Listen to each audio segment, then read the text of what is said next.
Welcome to Readers of the Lost Art, with your presenter, Dr. Paul Anthony Taylor, a recovering academic. And the title of today's talk is Epstein and Kierkegaard, Mirroring the Mind of a Seducer. Behind the world in which we live, far in the background, lies another world, and the two have about the same relation to each other as do the stage proper and the stage one sometimes sees behind it in the theatre. Through a hanging of fine gauze one sees, as it were, a world of gauze, lighter, more ethereal, with a quality different from that of the actual world. Many people who appear physically in the actual world are not at home in it, but are at home in that other world. But a person's fading away in this manner, indeed almost vanishing from actuality, can have its basis either in health or in sickness. The latter was the case with this man, whom I had once known without knowing him. He did not belong to the world of actuality, and yet he had very much to do with it. Soren Kierkegaard, The Seducer's Diary. And this is what we're going to be looking at today. I'm going to continue with the theme of Jeffrey Epstein, but hopefully approach it from a completely different angle than most discussions you've seen. And next to him you can see here is a painting I'm going to go into a lot of depth on, which is by Adolph Menzel, who was a German painter active in the mid-1800s. And this is just called The Balcony Room. Die Balkenzimmer, I think it is in German. So it's going to sound very odd, most probably, that these two pictures could have anything in common. But I think this is Menzel's work in general, but this particular painting is incredibly deceptive because he has a tendency to produce very simple things. Well, not simple, but not overtly dramatic, I'm sure you'd agree. That's just the interior of a room. But when you look at the details, and specifically today, as you see in the title, the concept of the mirroring of someone's mind, I'm going to really focus on what you can see in that mirror and use it as a launching off pad for the concept of seduction and desire. And the most obvious and infamous example of that in recent times, arguably, is Jeffrey Epstein. So, hi everyone. The argument, Soren Kierkegaard, The Seducer's Diary. So I talked about it in the previous video, and it's from 1843. And I'm going to suggest it provides profound insight into predatory male psychology. And I don't know about you, but I haven't read an awful lot, I'll be honest. It's not something that interests me. Celebrity culture, even the nefarious, more evil ones, I'm not particularly interested in it. But by the same token, the lack of discussion of Epstein's motivation as a human being, the discussion seems to be around more about conspiracy theorists, the type of people he knew or didn't know, the type of people who went to his island. But I'm fascinated, as has been pointed out when I looked at the Bezoses, the Bezoids, the Jeffrey Epstein previous videos I've done. You get the sense that, insofar as we know, the people who are on the complete outside, but from what you can get hints of and what you can see, in some ways their life was incredibly banal, or how they approached the world, how they thought of it. And it's this juxtaposition of the evil things they did and the banality of their mind that's always fascinated me. So I wanted to use, and in particular, if this goes down half well, and as long as people don't get, cheesed off or just bored, the whole Seducer's Diary, I want to go into more depth, but because it's such a complex work, what I've actually done is just focus on one particular scene in which the protagonist, Johannes the Seducer, is looking at Cordelia, his quarry or prey, whatever horrible term you might want to use. But she's in a shop and he sees her reflection in a mirror. And there's just it's a longish paragraph, that's all it is. But I think it provides an entryway into what is a very dark account of the male psychology, The Seducer's Diary. And it just fascinates me that, written 1843, so 60, 80, 180 years ago, there or thereabouts, the prescience or the psychological depth and accuracy with which Kierkegaard could portray how men think, I think it's just fascinating. So this idea of Cordelia in the mirror of a shop, and mirrors I did very early on in the channel. Not very early on. I did a talk about mirrors. I think it was the psychology and art of mirrors, the philosophy and art of mirrors. And very early on, I did a short video about the painting. We're going to talk a lot about the Adolph Menzel painting. And it's in the discussion of the philosophy and psychology of mirrors. Jorge Luis Borges, the Argentinian short story writer, poet, he had this phobia about mirrors, and he wrote about them in quite fascinating ways.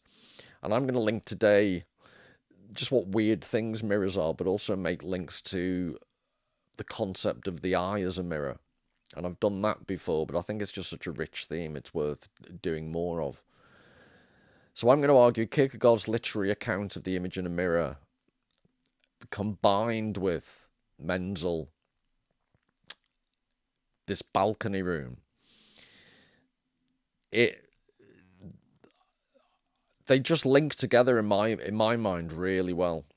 And the whole point of this channel is to try and get literature to reinforce visual images, help make more sense of them, and vice versa, to flesh out text with hopefully evocative images.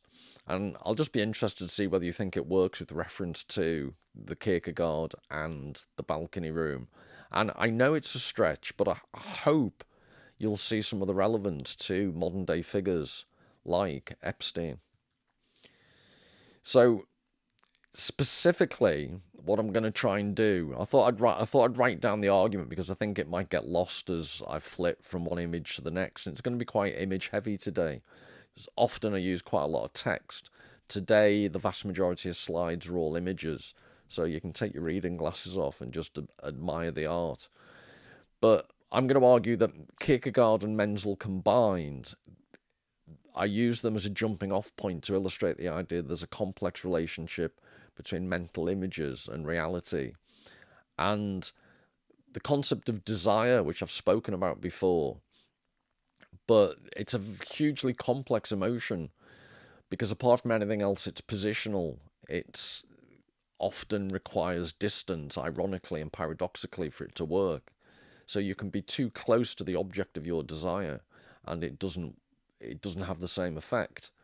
But then if you're distant from the object of your desire, getting satisfaction becomes difficult. So there's always this tension between getting the optimum distance to enjoy desire, but for it not to become frustration or boredom. It's always teetering on the edge. So I'm going to suggest that behind the psychological pathology of figures like Epstein, they have a dysfunction. So there are psychological aspects of what I'm talking about, but I'm trying to point out to you the way in which art can inform a psychological understanding. So none of what I'm going to say is from the diagnostic and statistical manual at all. But I often think that the DSM could probably benefit from more literature and art informing. I know that's not what it's designed to do, but just the dry definition of certain mental illnesses or mental tendencies, that by defining them, an awful lot is lost, I'd suggest. Whereas with art and literature, the description of these things, it's not scientific, but boy, it can often be very accurate. So we'll see. This is the key in this paragraph. Whether this talk succeeds, it depends upon how much you buy into the wider significance of some of the art I'm talking about and how it can help you possibly understand the pathologies of not just individual characters like Jeffrey Epstein, but also the wider society that helped produce them. And in some ways, I'm going to argue that Epstein, yes, an evil, far end of the spectrum person. I don't mean in terms of autism, but I mean in terms of the spectrum of evil, obviously. But to what extent is he at the far end of a spectrum of a society that has a dysfunctional relationship to desire and the forms and the images in which desire is expressed disproportionately in our society? So that's what I'll be looking at. And this idea about mirrors, so I'm not going to spend a lot of time on the next few images, so forgive me if I flip through them. But just to give you a taste, an hors d'oeuvre for how images have been presented in art across time. So this is the very famous Las Meninas. As it's, I always get this wrong. I think it's 1652. I'll have written it down somewhere, but I'm pretty sure it's 1652 by Velazquez. And one thing I'll ask you to pay attention to, I have done work on this before, and hopefully I will in more depth in future. But without going into too much of the detail of this painting, one of the things you should get a strong sense from just looking at it even briefly is, yes, there's a mirror in the background against the far wall. And the constant question for viewers of this painting is it reflecting what's on the canvas that you can see on the left-hand side that Velazquez is portraying himself painting? Or are those two figures standing where we, the viewer of this painting, are standing? And then you've got all the people in the painting looking at us. And you've got the strange guy, which I'll probably talk about at a future date, in the open doorway at the very back.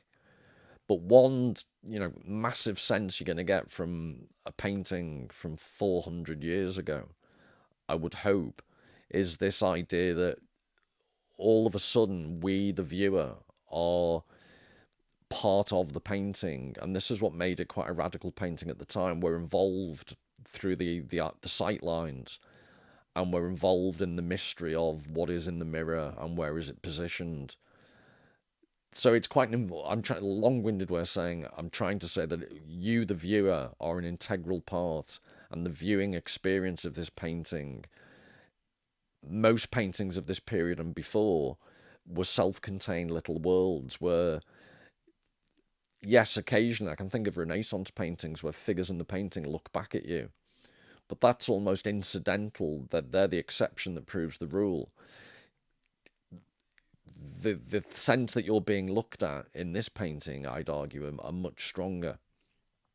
So just to give more detail, a close-up, you can see from the shimmering effect that at the back it's a mirror, because sometimes people think that could possibly be a painting, or they don't realise straight away that it is a mirror.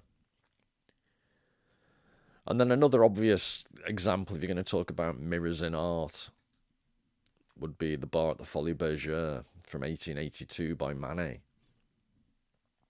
And again, I've spoken about this before, but I just wanted, in the context of the Diary of the Seducer, or the Seducer's Diary by Kierkegaard, and the whole Epstein thing, this is incredibly evocative because of, to the side in the corner of the painting, this interaction between the man in the top hat and the barmaid, and the way in which the barmaid is looking at us. Again, we, the viewer, are intimately involved in this whole painting. I don't know whether it's unusual, but I can't think of many better examples of how the reflection in a mirror is made problematic, because the perspective doesn't work. That isn't the view we have of the barmaid, doesn't work for us to be also seeing the reflection the way it's portrayed behind. And that you'll see from the next one in more detail Actually, if I go back, if you see where her hands are and the bottles of champagne,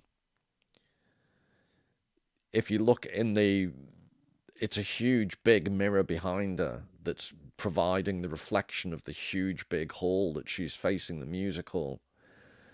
But that reflection of those bottles doesn't work. They should be closer towards her in the reflection. So that's one thing.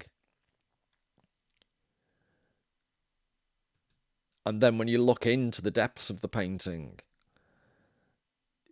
you see a woman with, and this is one of the things, just to keep going in and out, because if you see the barmaid has her forearms are exposed. And for contemporary people, well, so what, you might say. But the standard was for women, like the women with those gold-coloured gloves in the background. For people of that time in Paris, the forearms were bizarrely quite evocative of ladies' manners, so you kept them covered up. But you see, there's a guy next to her with a top hat looking at us. There's a woman alongside, just by the shoulder of the barmaid, who's got lorgnettes looking out. And just over her shoulder, again, you get the hint that we're being looked at by a man in a top hat. So one of the things this painting does really well is it's, because the perspective doesn't work, if you look at the thing as a whole, you could argue that it's possible that what you're seeing is a figment of the imagination of either of the reflections as we're seeing them, or, for example, the man with the top hat next to the woman with the gold gloves. Is he just imagining what we're seeing? So it's an incredibly problematic in terms of the reality, the illusion. Is the man on the right with the top hat who's looking at the girl, is he seeing in his mind's eye what we're seeing, which potentially is more glamorous than the reality of the actual barmaid? Because I've mentioned in a previous video, I'd argue her figure is different in the reflection, and there's a missing earring. There's pearl earrings that actually aren't visible. Well, one isn't visible anyway because of the angle, but there isn't a pearl earring in one of her ears. So I don't know about Vermeer, the girl with the pearl earring. This is Manet, the girl without a pearl earring. So there's an awful lot going on. And it relates to the concept of desire. I mentioned in the previous video, in the bottom corner, the Bass trademark of the bottle of beer, and the décolletage, the corsage, whatever, the flowers around her chest mirrors that triangle. So that one of the implications is potentially she's a commodity, almost like the things that she's selling. So it's quite disquieting painting. The more you look into it, people are looking at us, we're looking at them. It's to what extent is the desire being portrayed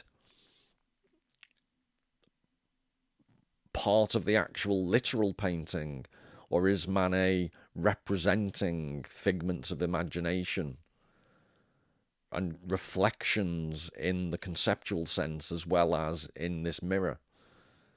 So this relationship between reflections as in a literal reflection in a mirror and reflections of our conceptual mind structures is one of the ideas I'm interested in this talk.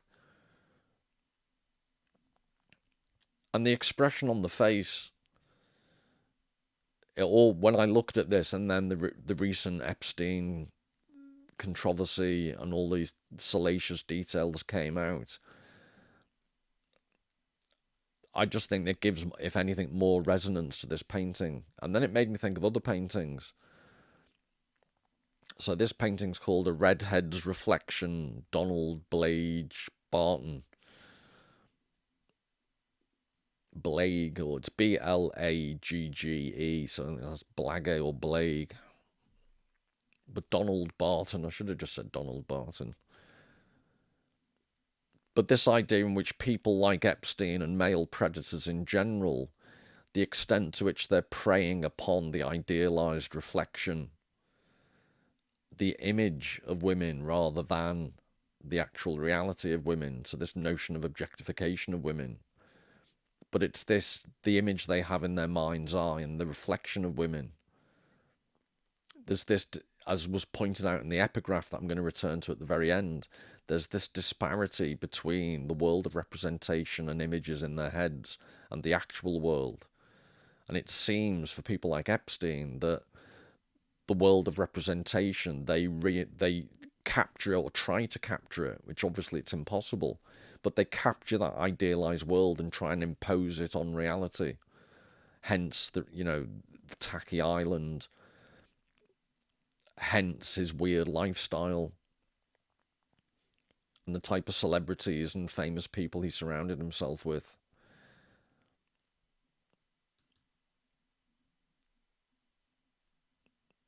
But I find it quite resonant, the number of paintings of women and their reflections. And these are of time, so this is just called Woman Before the Mirror by Ellen Emmett Rand.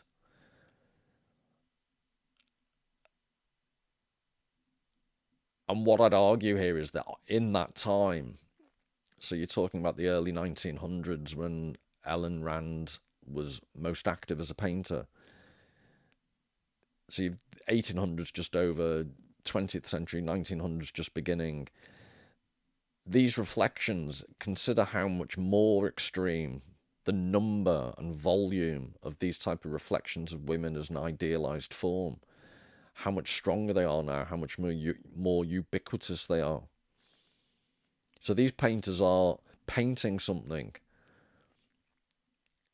that was much more aesthetic and much more, as we'll see with excerpts from Kierkegaard's The Seducer's Diary, men were able to act out or foster their predatory instincts visually through things like reflections of women in mirrors. But that's obviously of limited impact in a physical world.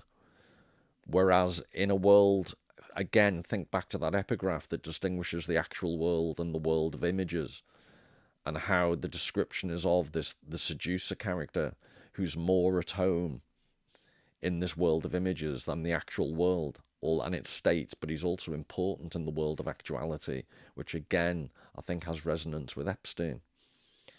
And then I think it was Carey was a subscriber on the channel, and she sent me an article from the New York Times that had, just to show you some of the decor, that it's quite bizarre. This was in Epstein's townhouse. Very odd.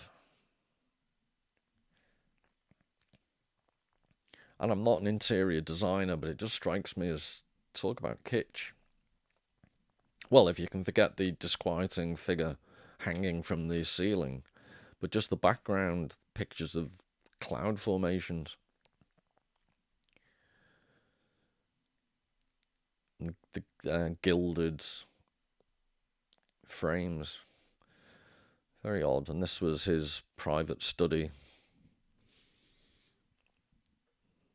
And a taxidermied tiger there.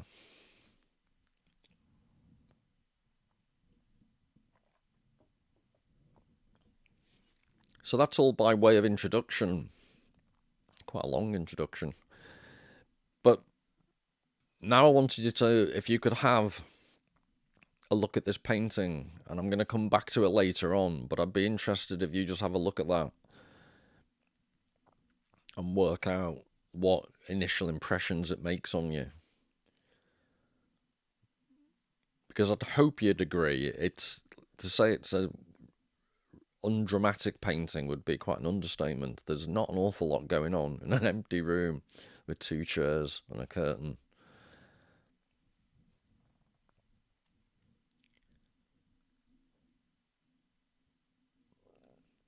And then just to give you a close-up to get the texture of the paint, because with reproductions, all you're seeing on a screen, I think it's very difficult to get a good sense of the brush strokes. But I think that gives you at least a little bit more of the atmosphere. And then just by the by, so this is Menzel's balcony room. This is a painting he did called Rear of House and Backyard around about 1846. And if there's any interest in the comments, I'd love to do a whole video on Menzel, because this is an example of a surprisingly, when you get into the depths of it, a surprisingly complicated painting, and all it is a backyard and scrubland. But there's more going on than you think, and I just think he's just a master of understatement. So again, just to go into the depths of it a bit more.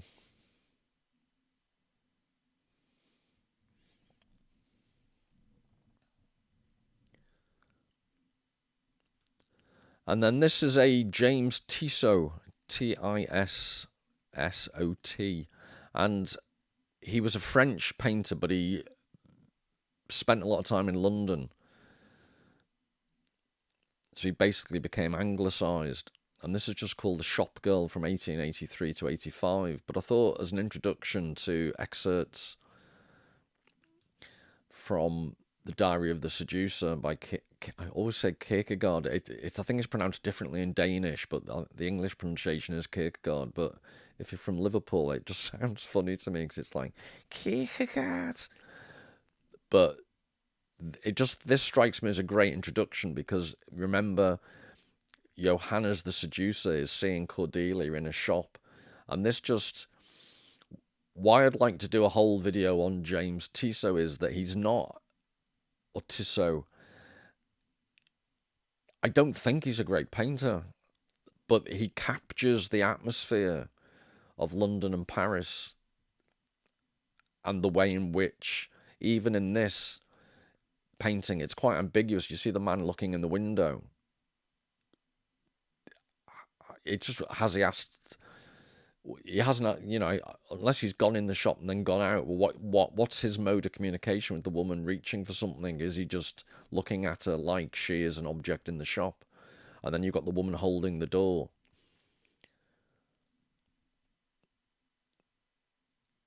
So in mid-1800s in Paris and London, but particularly Paris, there's a lot of literature about how shops were becoming incredibly, it was the beginnings of commercial shops as we know them. And a lot about vision, a lot about people looking at things, commodities, but this also translated into how women were looked at.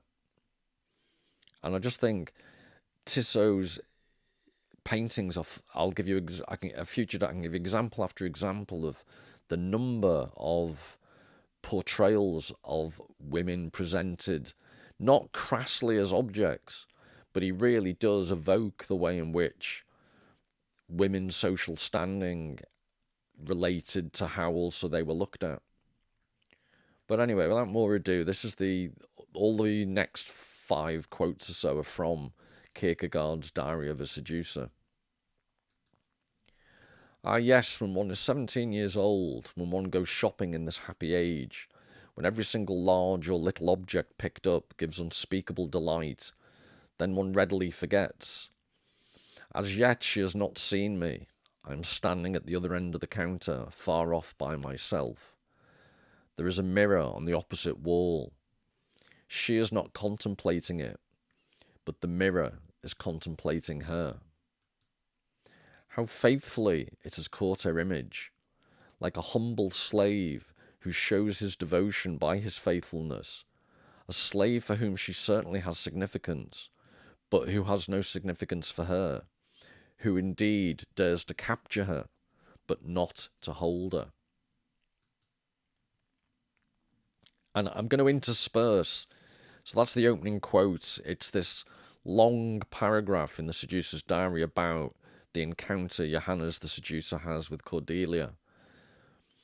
But I wanted to splice it with some images from Alfred Hitchcock's Vertigo, because it is a done. I cannot recognize the film. Sorry, recognize. Of course, I can recognize it, you idiot.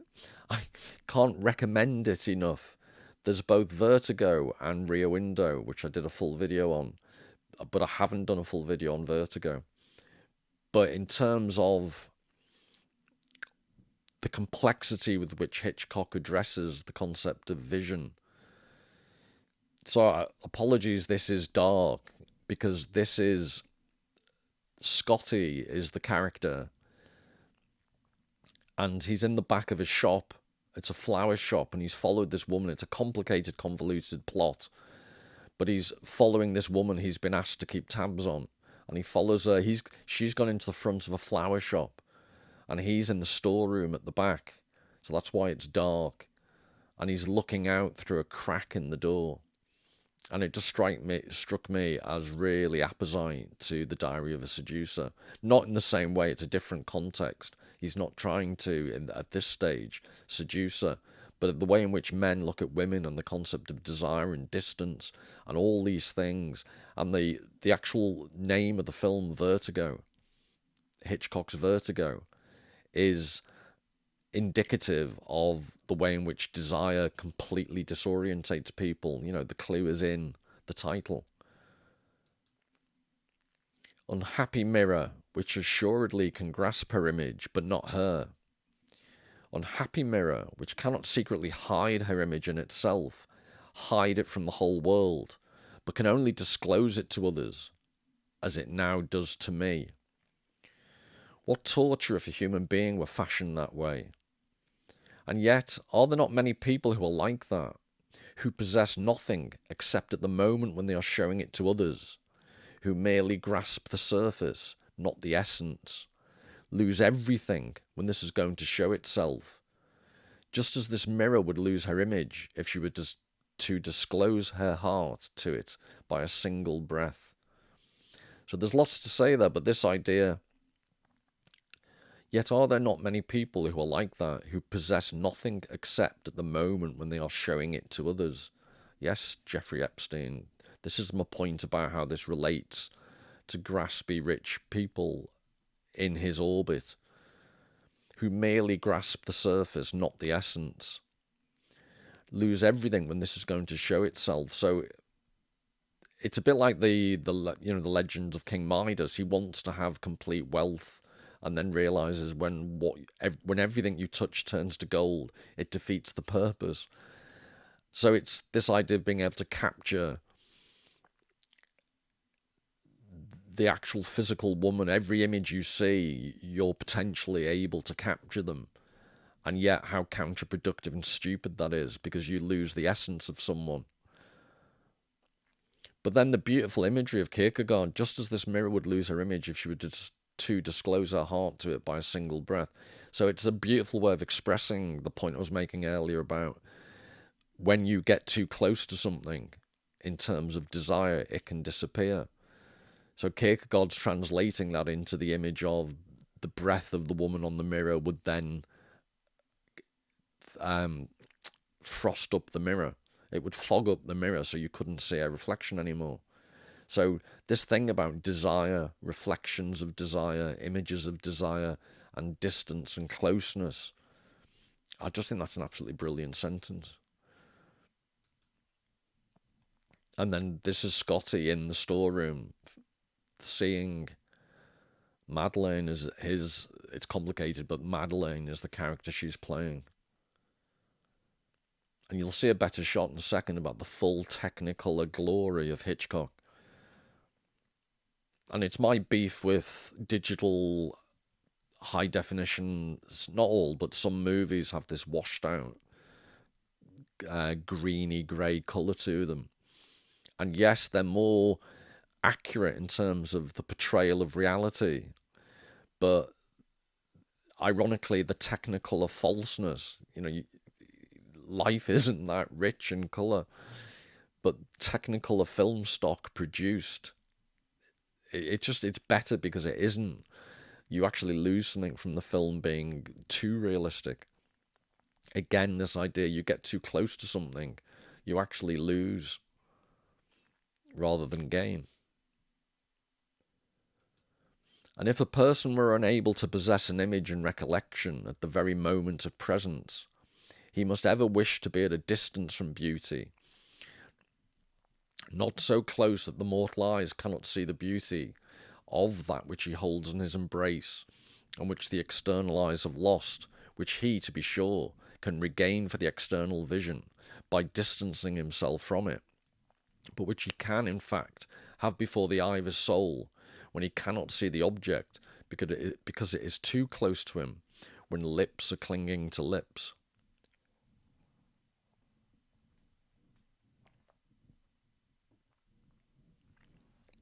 So again, I just think Kierkegaard expresses it absolutely brilliantly.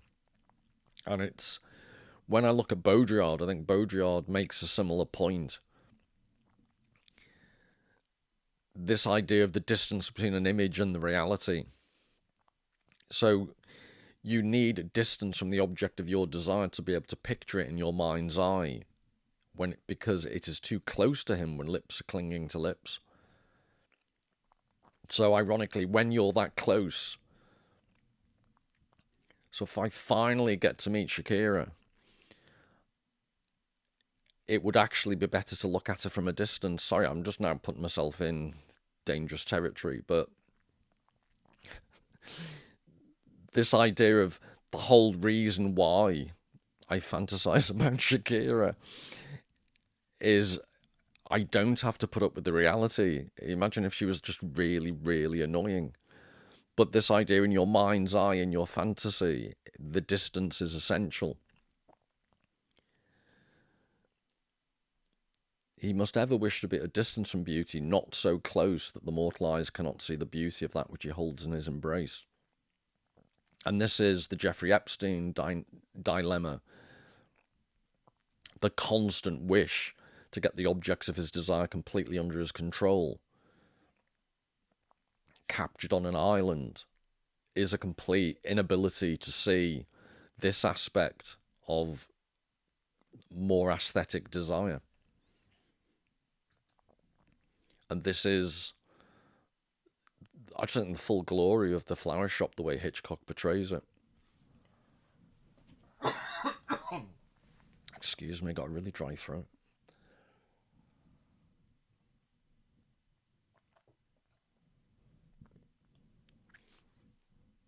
And I'm really reluctant to look at Hitchcock films, ironically, because I could just show shot after shot after shot.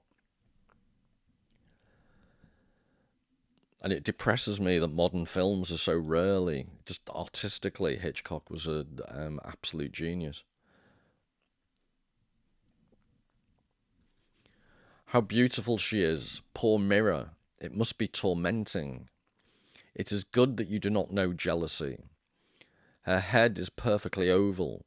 She tilts it a little, thereby accentuating her forehead, which rises pure and proud, without any delineation of the powers of understanding. Her dark hair rings her forehead softly and gently. Her countenance is like a fruit, every angle fully rounded. Her skin is transparent, like velvet to the touch, that I can feel with my eyes. Her eyes, yes, I have not even seen them. They are hidden by lids armed with silken fringes that are bent like barbs, dangerous to anyone who wishes to meet her glance. Her head is a Madonna head, purity and innocence its mark.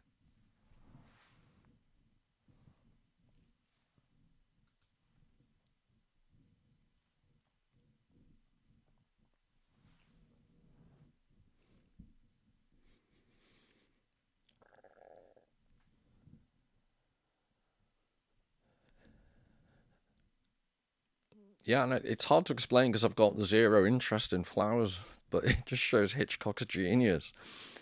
He films the interior of a flower shop, and I could watch this and have watched it time after time after time till I risk becoming a flower fetishist.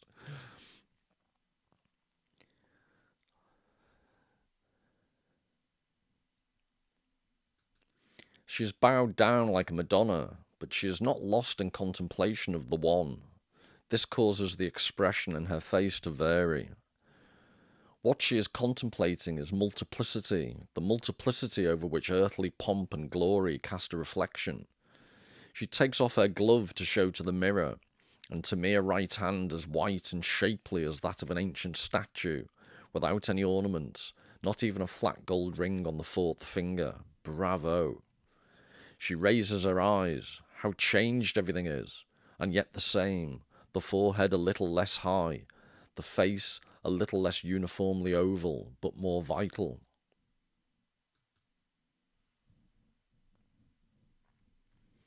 And then this is just one of, if you're going to talk about the relationship between desire and mirrors, it's got everything. But what an absolutely stunning shot as Scotty voyeuristically looks at Madeline from the storeroom.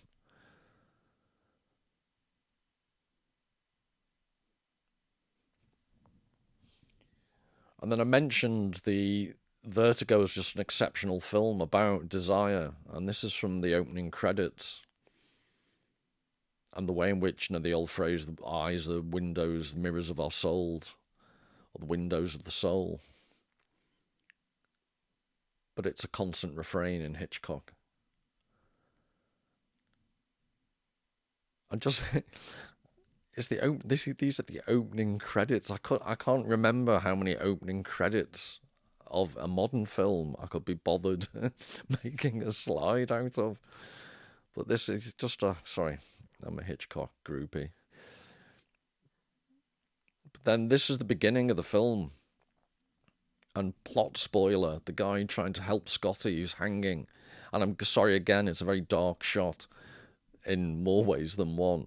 But it's guttering that he's hanging on to. So that guttering is not going to last.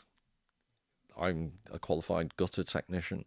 But the guy trying to help him up, it's not funny, but he goes flying over. And this is Scotty looking down. And there's the guy who just tried to help him. Now, my question is, to go back to Scotty hanging, and this is how desperately the situation he's in. In the film, after this,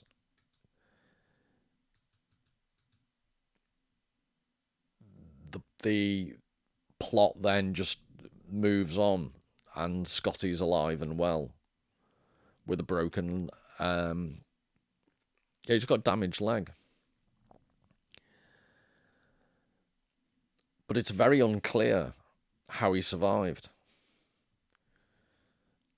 I'd suggest you don't survive a fall that deep. So how was he rescued? Or did he survive the fall?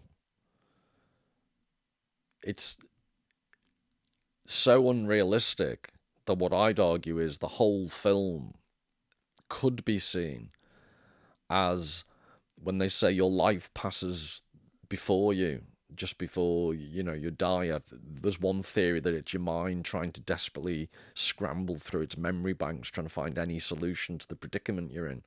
So one radical interpretation is the whole of the film Vertigo is based upon a dead man's thoughts as he's hanging onto a gutter that's inevitably going to fall. Because the way they chase the criminal over the roofs to get into that situation, there's just it's not practical that anyone's going to be able to climb over the roofs to help them in time. Or, sorry, him, because the guy who tried to help him, the only guy who was with him, is smushed on the floor.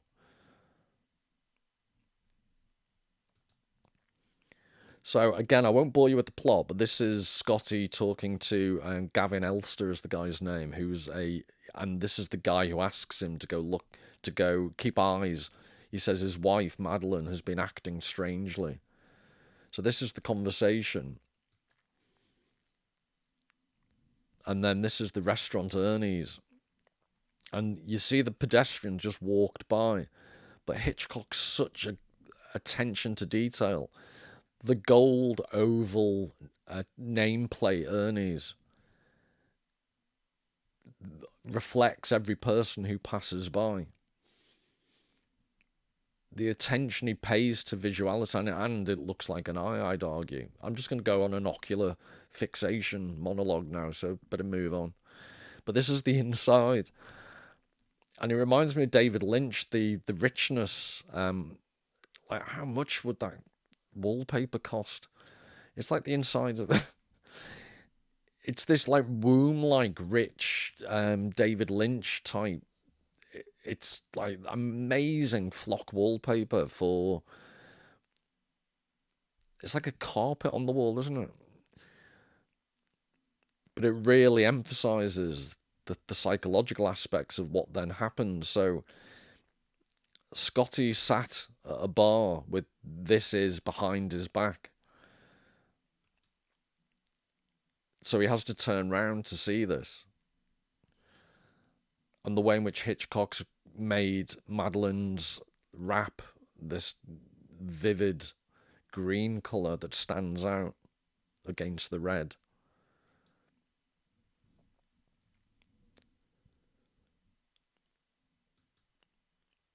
So this is Scotty.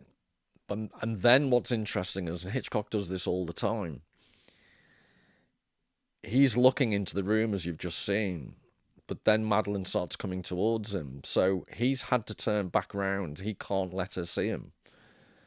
So then there's about 30, 40 more seconds or a minute as she comes this way and then waits for a partner.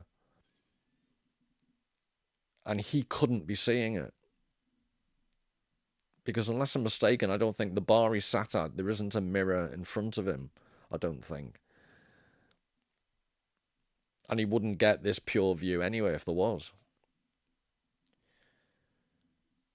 So what I'm saying is, it's a fake. This is a fake view in the sense that Scotty couldn't be seeing it like this. But it's obviously we're supposed to get the impression this is what Scotty sees in his mind's eye. And the previous quote from The Seducer's Diary about the Madonna's head, I always think of this.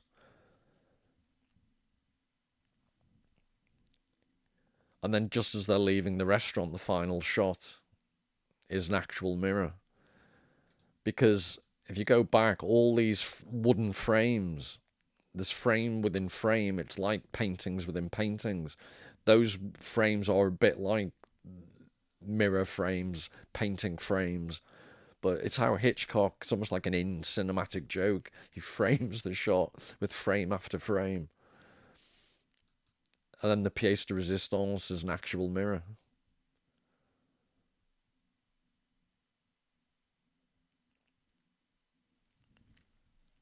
But then I did mention at the beginning, what I hope is that I can convince you that this is actually much more interesting than it first seems. So it's 1845, The Balcony Room, Adolph Menzel. So again, if you can have another close look at it.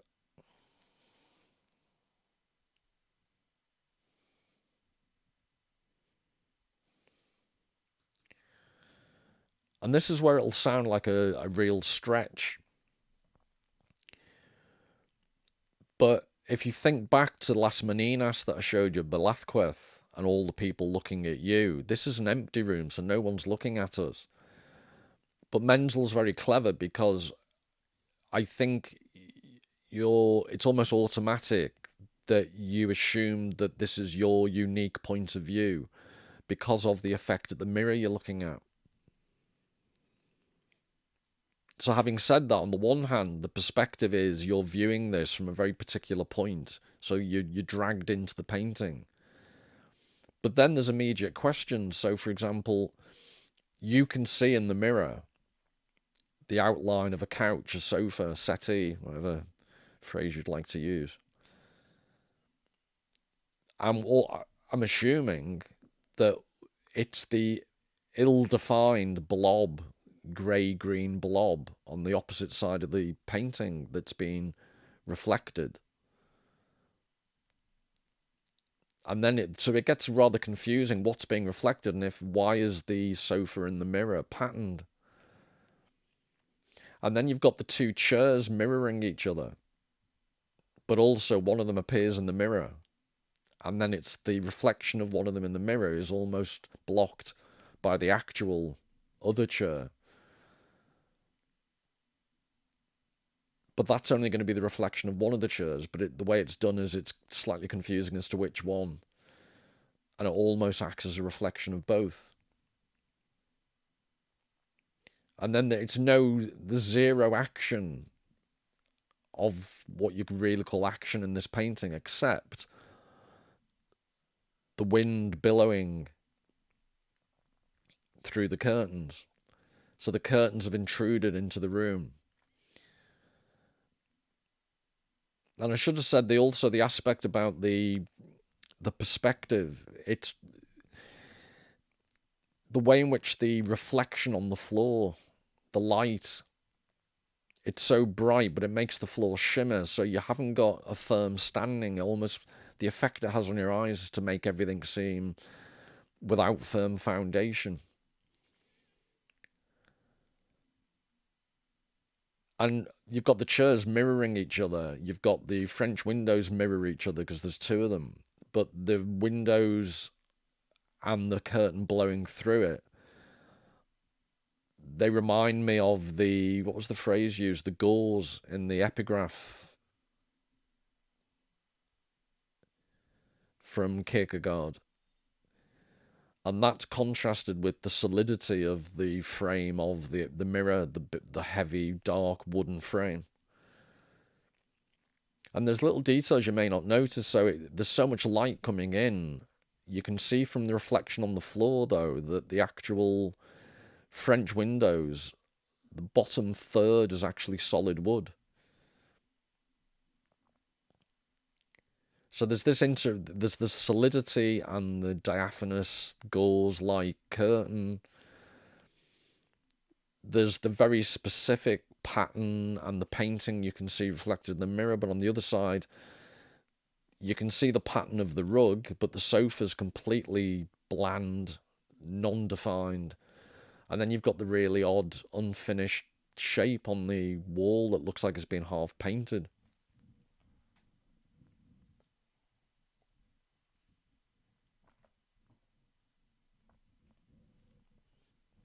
So it's quite confusing in some ways.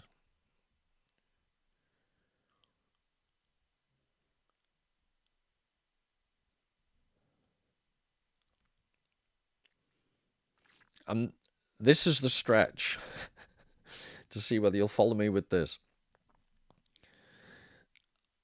I'd argue that this is a painting about the difference between a pure reflection of reality captured in that mirror, and remember this is from 1845, but what's in that mirror you could see as a representation of what is constantly caught by modern cameras, modern smartphones, the constant capturing of slices of actual reality. But the way in which human beings experience the world is more like the overall effect of this painting.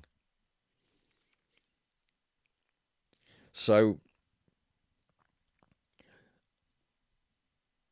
when you walk into a room, you would notice certain things before others. So from a psychological point of view, in your mind's eye, the sofa on the left might just be this blur. You're not paying attention to it.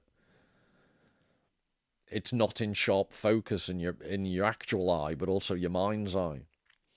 And you might overcompensate by paying attention to the curtains blowing in, because that's for such a, non-dramatic scene that you're entering. That's the only activity, and it's intruding into, and it's almost like the chair nearest the window is there's someone missing there who could be sat there looking at the curtain, which, again, this is probably a stretch, but the idea that's almost like the shape of a dress. It's almost, you could imagine figures there, a man sat down looking at a woman being the curtain. So there's all this the absences, the things that don't quite make sense, the things that evoke certain senses, or you could imagine someone sitting there looking at someone. And then what I haven't mentioned, it completely, I missed it the first few times I saw this painting, but by the back of the chair nearest us, there's actually a cat in the base of the mirror.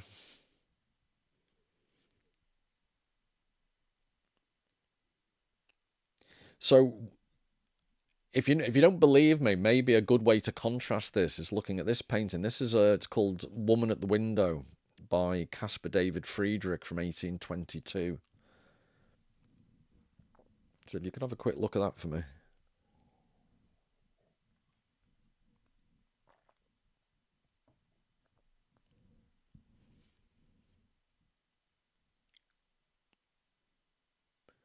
And one irony here is, and this, I don't want to take credit for this, I think this is something Michael Fried, as an art critic, pointed out. The way, and I think this would come across if you saw this painting face to face, the woman's dress is, it gives the sense that her body's not particularly, it's what's the word? It comes across quite lightly, the way in which her body blends in with the rest of the scenery. And she's looking out into a very unambiguous reality through, there's a very particular viewpoint because she's looking through an open window. And then you've got the crosshairs at the top,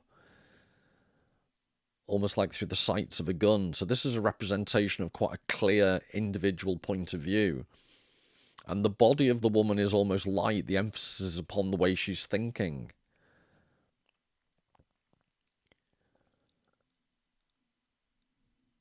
Rather than her physicality. Whereas in the previous painting, the curtains are obviously made of incredibly light, gauze-like material.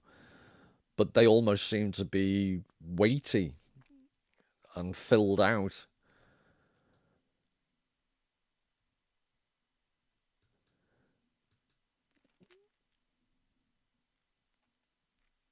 But what I'm trying to get you to, or ask you to think about, is how this represents her personal point of view and thinking process in quite a rational, clear, relatively unambiguous way. Whereas the previous painting of the room is someone's quite complex sense perceptions of walking into a room or trying to take everything in.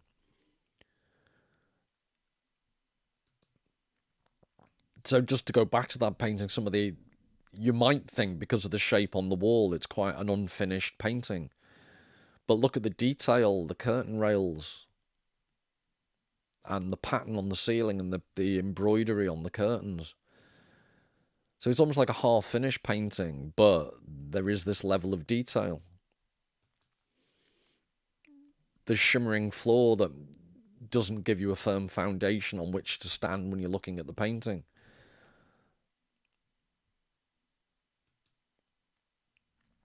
And this is what I was talking about, what can be seen in the mirror and what's on the other side of the room don't match up.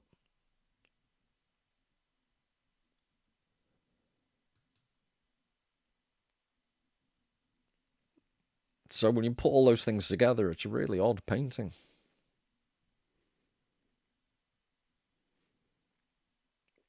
But just to re-emphasize, what I'd ask you to focus on is the mirror and the specificity of what's in that mirror, and think of that as a metaphor for cameras and the constant capturing of the world that goes on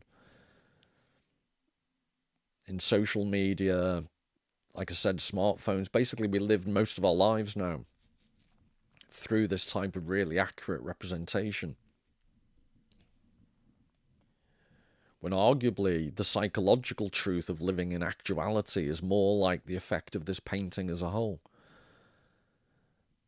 It's much more ambiguous, it's much more subjective.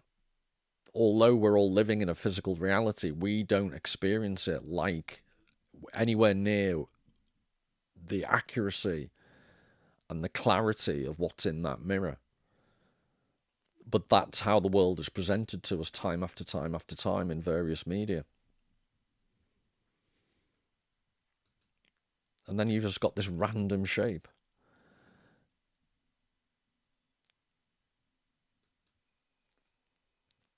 I just love this, like I say, the random shape that Menzel introduces to puzzle everybody. And then it's almost like a Rothko, just the blocky colour. It could be Rothko's beige period. Anyway, just quite odd.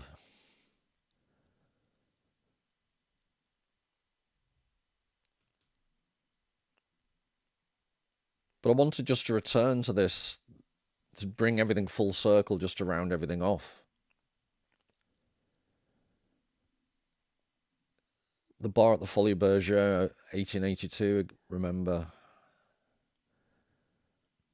And this was a time, Manet's painting what was going on in Paris, when visuality, the importance of visuality beginning to take over and become more important than actuality itself. So the trademark of the Bass beer bottles, the trademark, move on a few decades and you've got undrinkable beer like Miller Lite or Budweiser in the American version. Forgive me, but I am an absolute beer tyrant snob. And the fact that a trademark can make something drinkable even when physically it's borderline. It'll be the death of you. It's horrible. But that's not why people just get comfortable with the trademark. So they have a loyalty to a beer brand, irrespective of how atrocious it is. So Homer Simpson drinks Duff beer.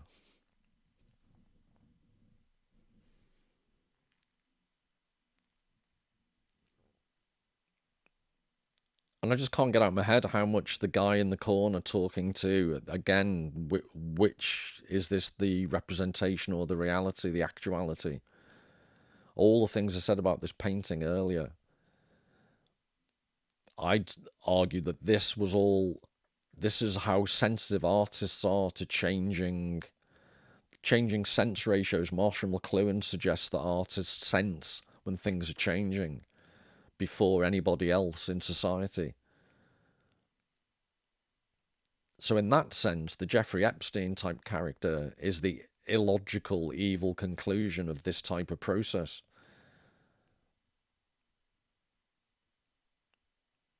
Just to go back to that early quote right at the beginning to bring this full circle. Behind the world in which we live, far in the background, lies another world, and the two have about the same relation to each other, as do the stage proper, and the stage one sometimes sees behind it in the theatre. Through a hanging of fine gauze, one sees, as it were, a world of gauze, lighter, more ethereal, with a quality different from that of the actual world. Remember the gauzy curtains in the Menzel painting. Many people who appear physically in the actual world are not at home in it, but are at home in that other world. But a person's fading away in this manner, indeed almost vanishing from actuality, can have its basis in either health or in sickness. The latter was the case with this man whom I had once known without knowing him. He did not belong to the world of actuality, and yet he had very much to do with it.